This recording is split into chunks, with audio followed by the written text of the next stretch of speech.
The major concern we've gathered is, one is awareness of the e-mobility sector, range anxiety. So people are concerned, if today I buy the car, where will I charge, the charging infrastructure and everything, which most of the comments have already been incorporated on the policy document. And since it's still a new environment, we are trying to see measures which will be put in place to enable fast track of the implementation of e-mobility.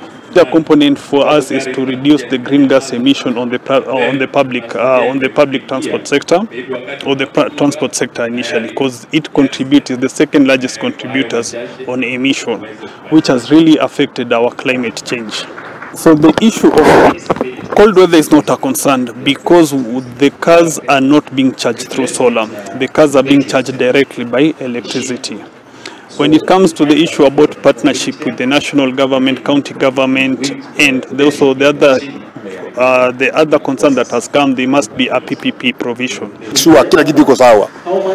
So system ya kuchaji ndio iko shida, kwa sababu inakuwa ya kwamba hakuna pahali ya kuchajia. Second is spare parts. Spare parts hii gari ni sita, because hatuambiwa tutatoa wapi spare parts. Na hao watu ya mechanic hawajafundishwa vile spare part imekuja, hiyo gari imekuja na spare part gani.